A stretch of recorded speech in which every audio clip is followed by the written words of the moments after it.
Shalom Jemaat Tuhan, dalam rangkaian khotbah atau PIK tentang akhir zaman, maka kita sampai kepada satu topik langit dan bumi baru yang kita ambil dari Wahyu 21 sampai pasal 22. Mari kita berdoa. Mohon Roh Kudus urapi hamba-Mu dan setiap kami yang mendengar dan menonton supaya kami dibimbing oleh Roh yang sama. Berbicara kepada kami sehingga kami bisa memahami firman dan melakukan dalam hidup kami sehari-hari. Dengarkan doa kami Tuhan dalam nama Tuhan Yesus. Amin. Langit dan bumi baru. Sekalian, bagian ini adalah pengulangan dan kelanjutan dari wahyu ilahi dalam kitab Yesaya pasal 65 ayat 17 dan 18. Jadi semacam pengulangan dan kelanjutan dari Yesaya 65 ini. Mari kita membaca ya. Sebab sesungguhnya aku menciptakan langit yang baru dan bumi yang baru, kata Tuhan.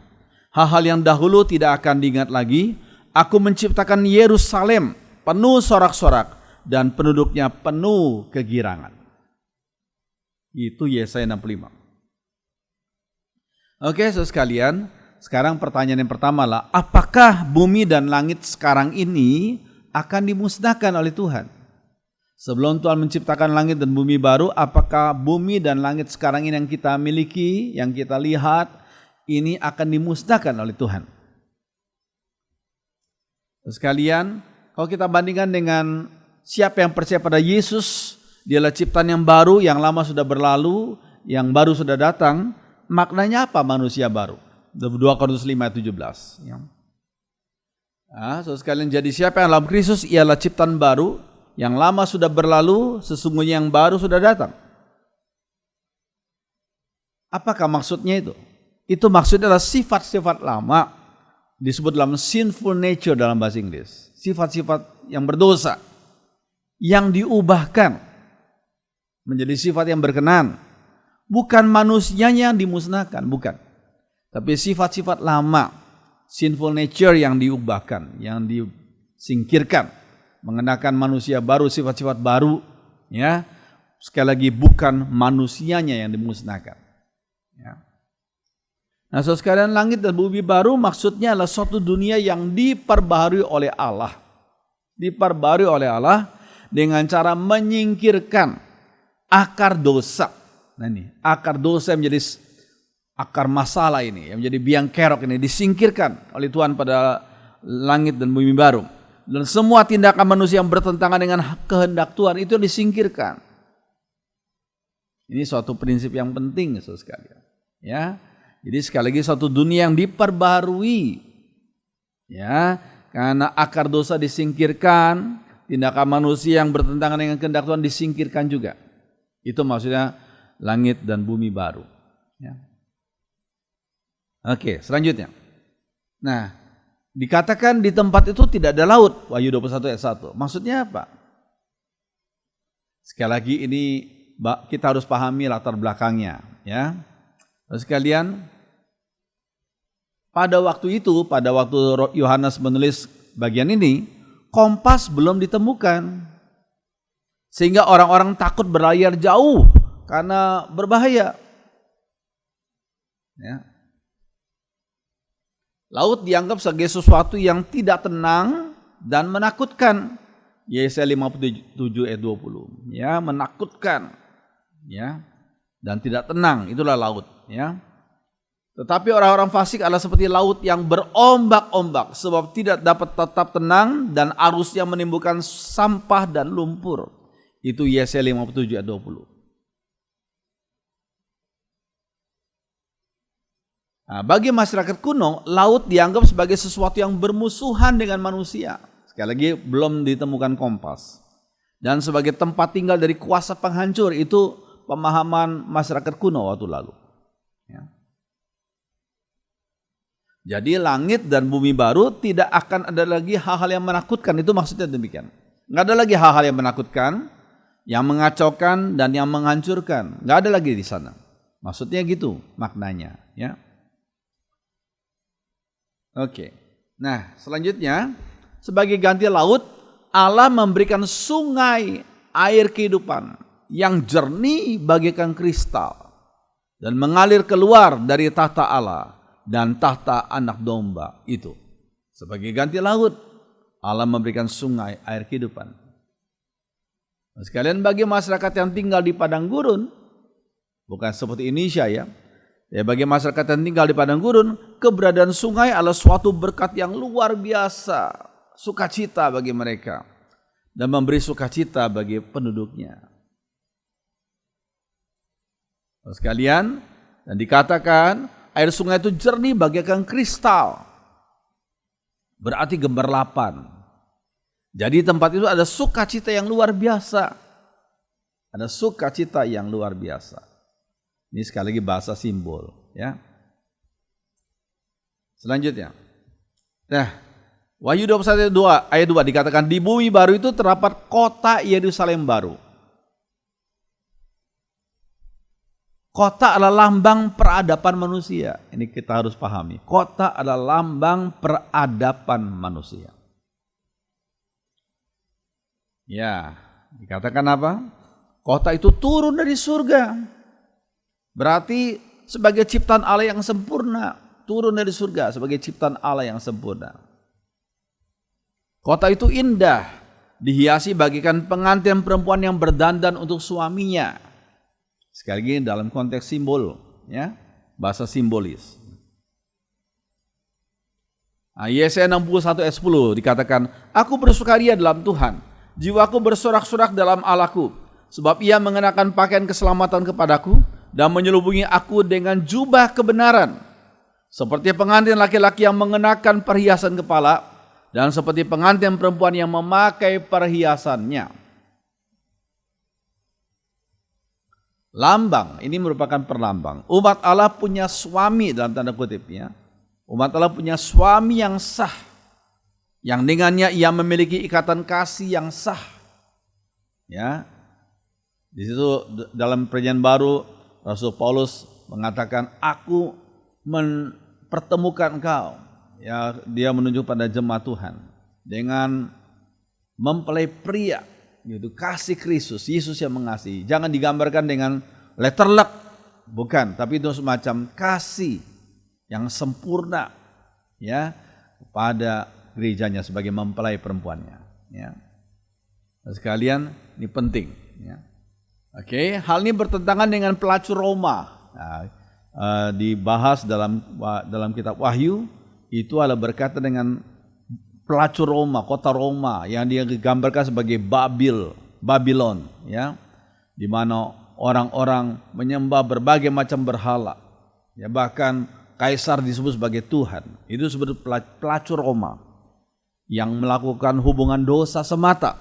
Wahyu 17, ya.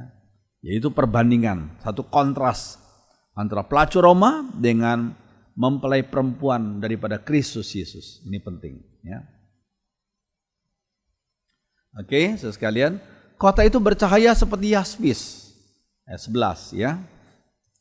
Yaspis adalah permata paling berharga pada zaman itu.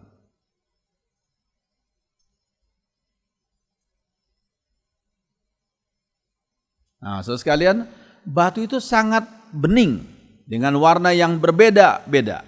Ada yang warna putih, hijau, dan merah jambu. Ya. Yaspis yang dilihat Yohanes itu jernih seperti kristal yang ditembus cahaya atau transparan. Ya. Ini adalah lambang kesucian dari Allah. Allah itu suci. Ya. Lambang kesucian Allah. Oke. Nah, tembok kota itu besar dan tinggi ayat 12. Ya. Sekalian, bagi orang kuno sebelum ditemukan pesawat terbang, ya, tembok kota adalah sangat-sangat penting. Sekali kota adalah lambang peradaban. Kalau temboknya besar, kuat, tinggi, waduh, melambangkan keamanan. Ya. Semakin panjang, besar, dan tinggi temboknya, semakin amanlah penduduknya. Itu dalam konteks sebelum ada pesawat terbang. Semakin aman, semakin panjang, besar, dan tinggi temboknya, semakin aman penduduknya. Oke, saudara sekalian. Nah, nama 12 suku Israel tertulis pada ke-12 pintu gerbang kota itu. Apa ini menjadi lambangnya? Ini lambang semua umat Allah dan penyelamat. Dalam Yeskel 48 bandingkan itu ya. Lambang semua umat Allah dan penyelamat. Dan di atas dasar tembok kota itu tertulis nama ke-12 Rasul Kristus. Ayat 14 ya. Ini merupakan lambang umat Allah dalam perjanjian baru sampai kedatangan Yesus yang kedua.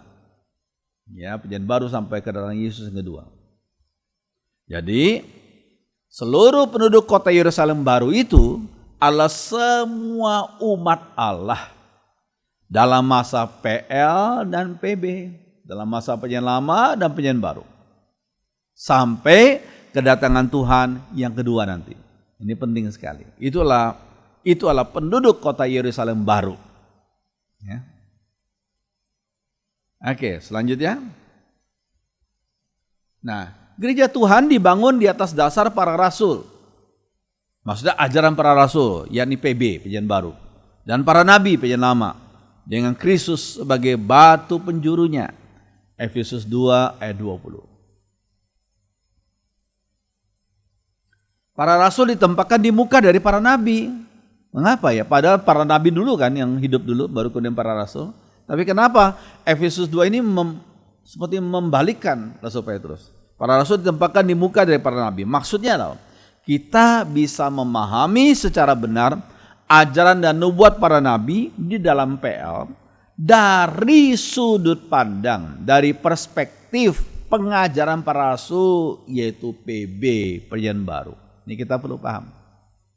Kita kalau membaca dan mempelajari perjanjian lama, kita harus mengerti perjanjian lama dari perspektif perjanjian baru, yaitu ajaran para rasul.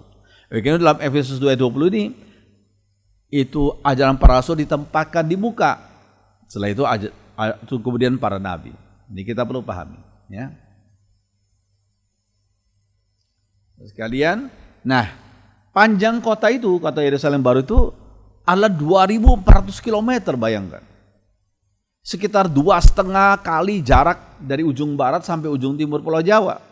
Bayangkan ya, itu panjangnya kota Yerusalem baru itu. Ya. Lebarnya juga sama, 2.400 kilo. Lebarnya sama, panjangnya dan lebarnya sama.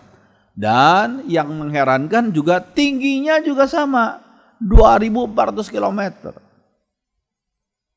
Maksudnya apa ini? Sekalian, nah nggak ada satu kota pun yang besarnya seperti itu. Mana ada kota yang besar seperti itu. Panjang, lebar, tingginya 2.400 km. Apalagi kota-kota pada zaman dahulu, zaman kuno, tidak sebesar kota-kota pada zaman sekarang ini. Kota Jakarta, kota Semarang yang penduduknya jutaan. Mana ada kota-kota zaman kuno yang seperti itu. Ya. Ini adalah simbol. Luas kota itu sangat besar, pasti cukup untuk menampung semua umat Allah, semua umat tebusan Kristus yang pernah hidup di dunia ini, baik zaman PL maupun PB sampai Yesus datang kedua kali. Itu maksudnya simbol, makna simbol seperti itu. Ya. Oke. Nah, kota itu berbentuk kubus. Panjang, lebar, tingginya sama, yakni 2.400 km. Ya, ini kalau kita lihat dari Alkitab terjemahan sehari-hari, ya.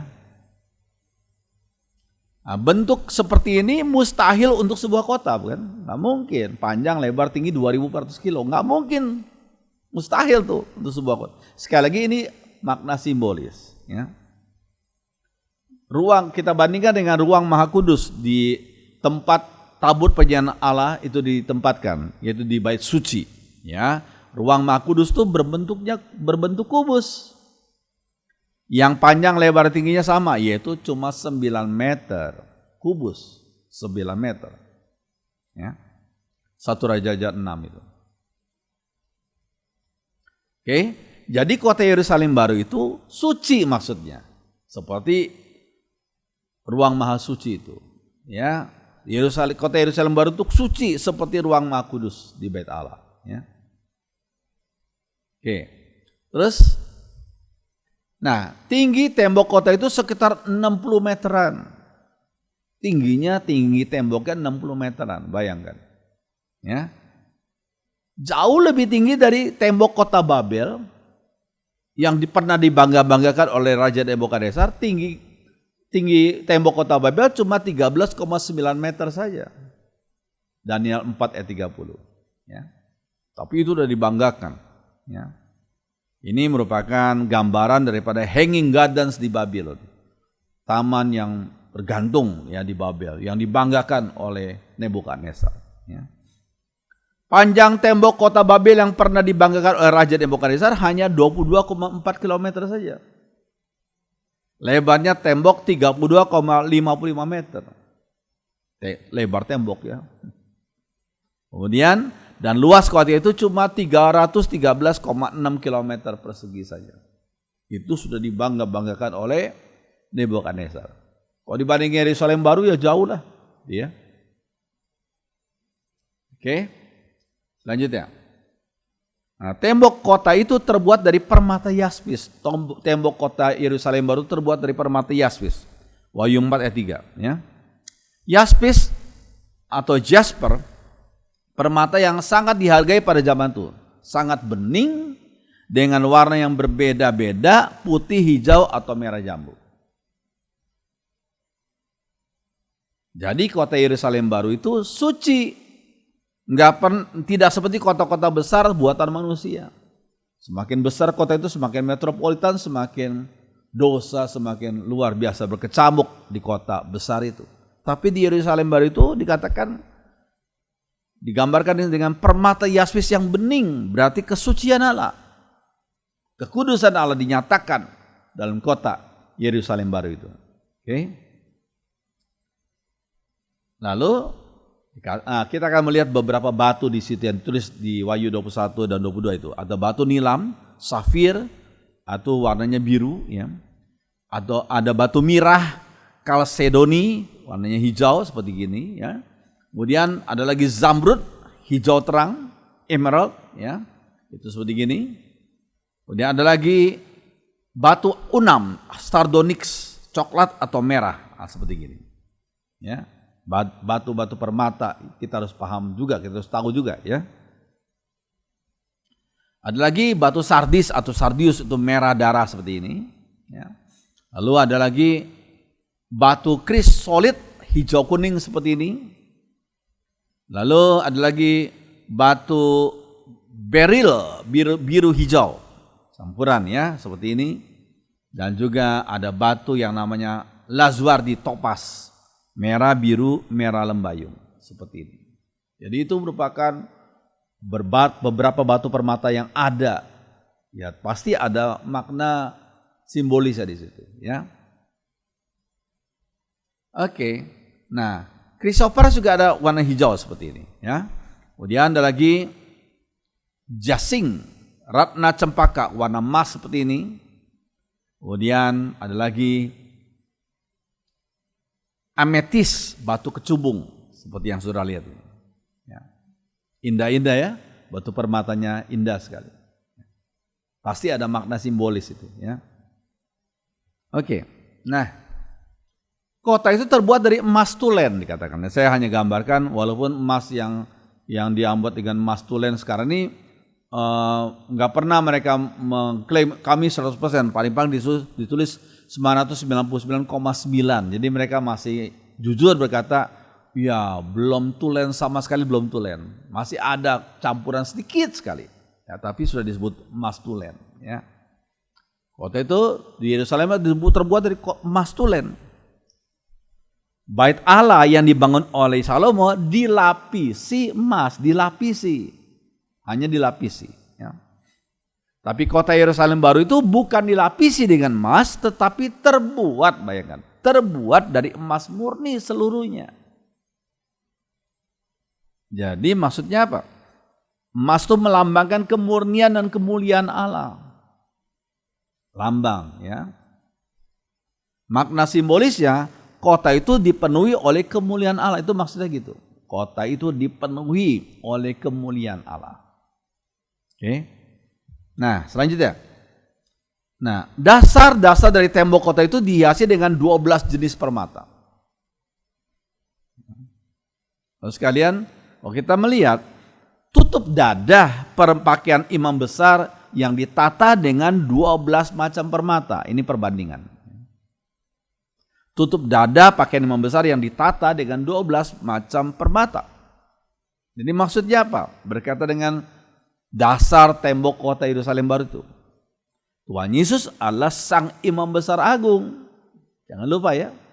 Tuhan Yesus itu berdasarkan bukan Harun, imamat Harun bukan, imamat Melkisedek yang pernah memberkati Abraham, bapa orang beriman. Ya. Tuhan Yesus adalah sang imam besar agung.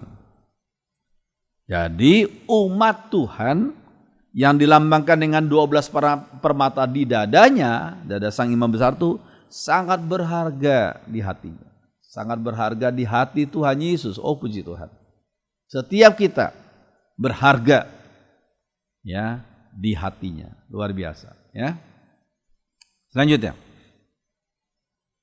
Oke.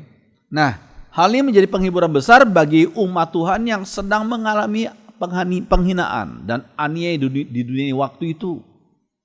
Umat Tuhan sedang dikejar-kejar, dianiaya. Mungkin sebagian mereka bertanya, di mana Tuhan yang memelihara kami? Di mana kasih Tuhan? Kok umatmu dikejar-kejar, dianiaya, diadu dengan singa, dirobek-robek dengan singa. Di mana kasihmu? Datanglah wahyu ini. Ya, Tuhan bilang, oh, umatnya di hati Tuhan sangat berharga. Ya. Kemudian berikutnya. Penderitaan tersebut tidak dapat dibandingkan dengan kemuliaan yang akan dinyatakan kepada umat yang setia. Ya, setelah penderitaan akan diganti dengan kemuliaan yang luar biasa. Roma 8 ayat 18 dikatakan, sebab aku yakin bahwa penderitaan zaman sekarang ini tidak dapat dibandingkan dengan kemuliaan yang akan dinyatakan kepada kita. Oh puji Tuhan, sekali lagi. Ayat ini sangat memberi kekuatan bagi umat Tuhan yang sedang mengalami aniaya itu. Ya, penting sekali.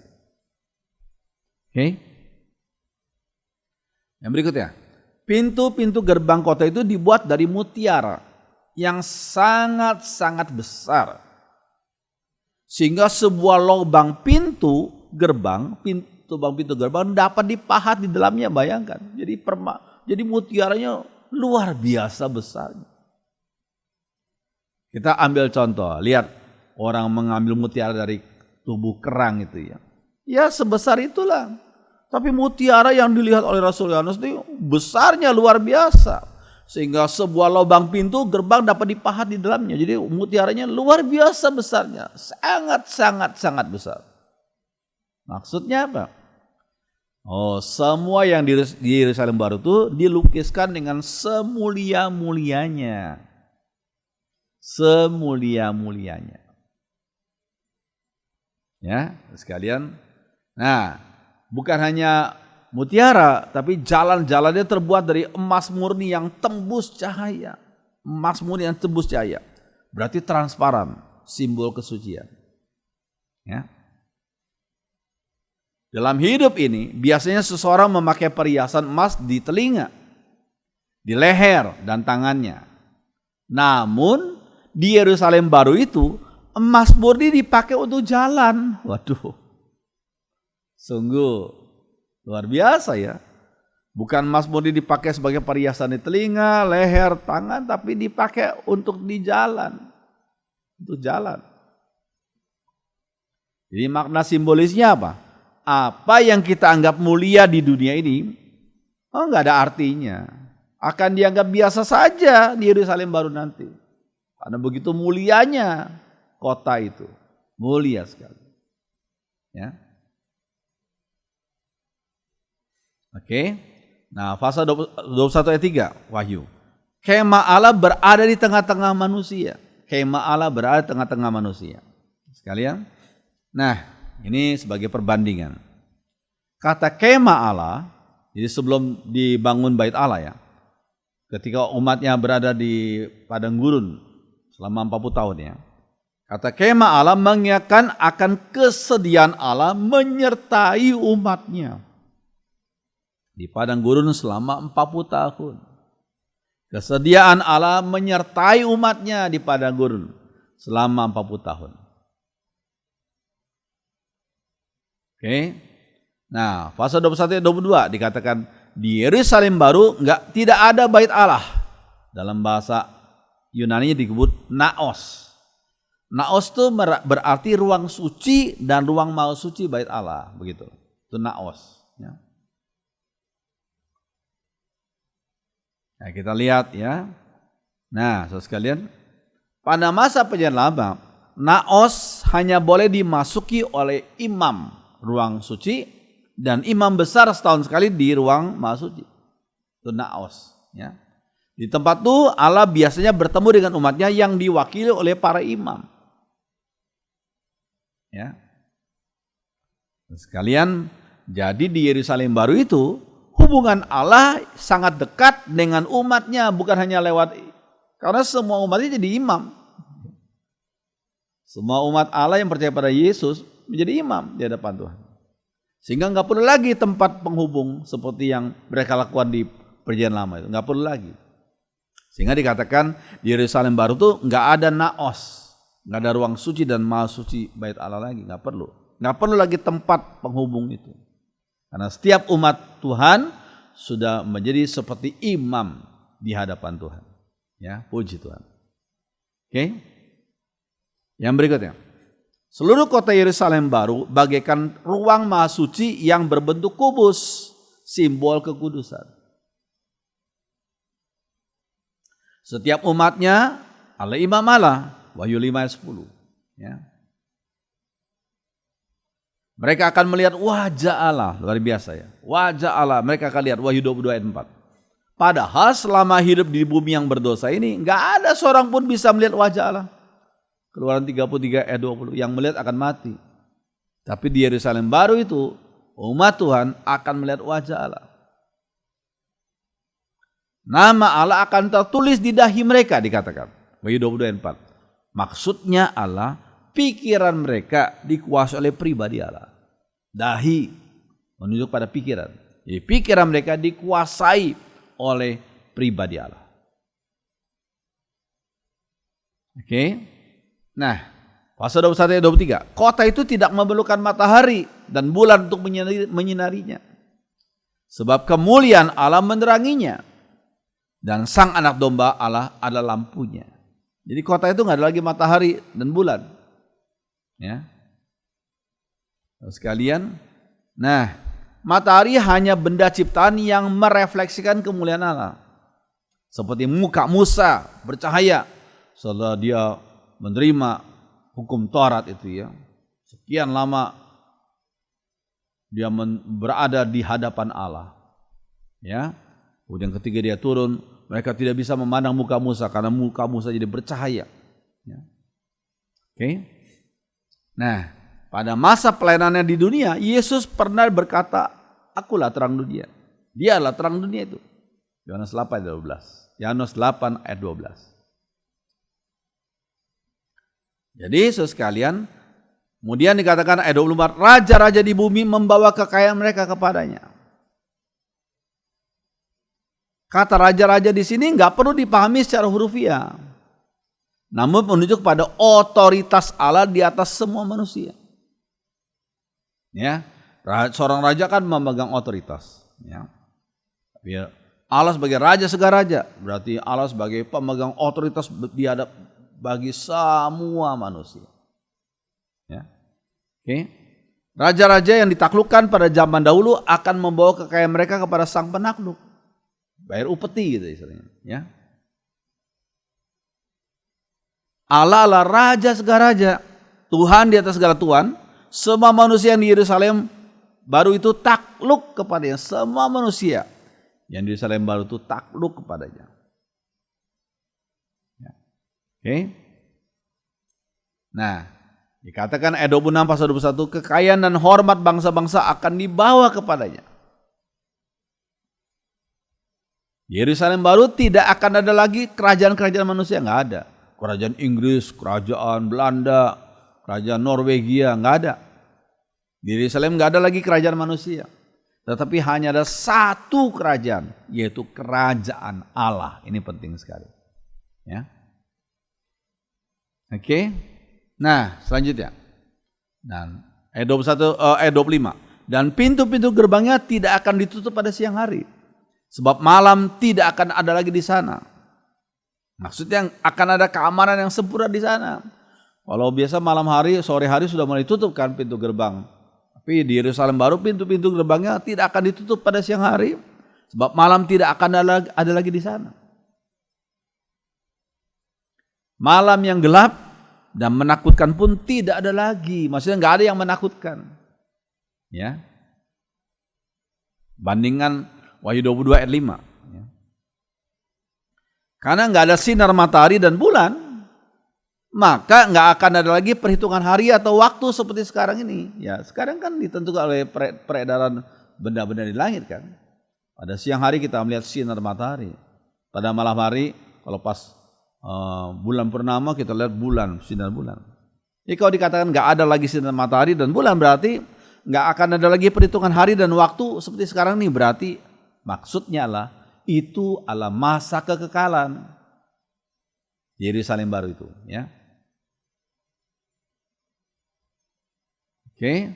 Pasal 21:4. Di bumi yang baru itu nggak ada lagi perkabungan, duka cita dan ratap tangis, nggak ada perkabungan. Maksudnya gitu ya. Keadaan ini sangat kontras dengan di neraka, sebagai tempat yang gelap penuh dengan ratap dan kertak gigi. Matius 22 ayat 13,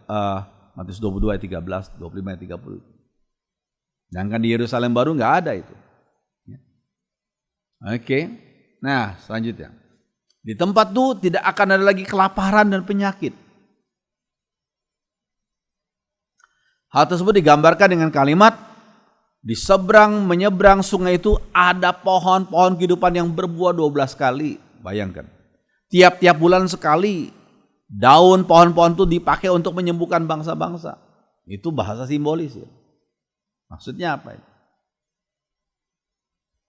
Biasanya setiap pohon berbuah pada musimnya setiap tahun. Ya, ini musim duren, musim rambutan, setiap tahun sekali. Tapi dikatakan dalam Yerusalem baru itu pohon-pohon kehidupan yang berbuah 12 kali, berarti setiap bulan satu kali. Luar biasa ya. Oke. Namun dikatakan di bumi yang baru itu setiap bulan adalah musim berbuah. Jadi maksudnya ada kelimpahan di sana. Ada kelimpahan di sana. Ya. Oke. Tempat yang indah itu adalah untuk mereka yang menang. yakni mereka yang tidak menyimpang dari jalan yang benar oleh karena godaan dan aniaya, namun tetap setia kepada Kristus. Pasal 21 ayat 7 ya. Mereka yang namanya tertulis dalam kitab kehidupan anak domba itu. Pasal 21 ayat 27. Ini adalah kriteria penduduk kota Yerusalem baru. Ya. Umat Tuhan akan memerintah sebagai raja sampai selama-lamanya. Pasal 22 ayat 5b. Raja sampai selama-lamanya. Sekalian, bagian ini pun jangan ditafsirkan secara hurufiah. Nggak perlu kita bertanya kalau ada raja berarti ada rakyat. Nggak perlu kita bertanya demikian. Ya. Ungkapan memerintah sebagai raja menunjuk pada kemuliaan, maksudnya gitu. Kemuliaan sebagai kompensasi dari penderitaan. Penderitaan sementara yang telah umatnya alami bagi Injil Tuhan. Nanti Tuhan akan ganti dengan kemuliaan yang kekal, seperti kemuliaan raja gitu. Maksudnya gitu ya. Oke.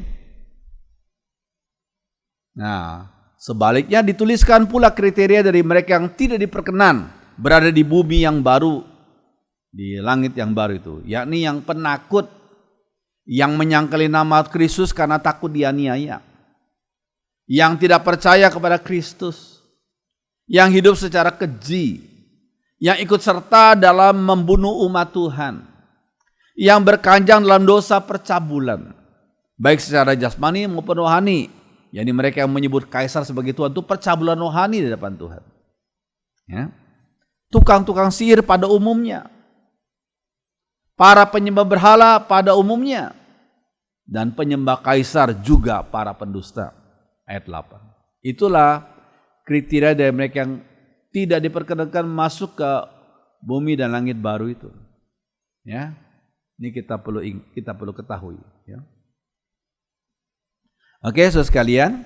Nah, akhirnya kita harus ingat janji Tuhan Yesus dalam Wahyu 3 ayat 21. Ya, mari kita baca bersama-sama ayat nih. Wahyu 3 ayat 21. 1, 2, 3.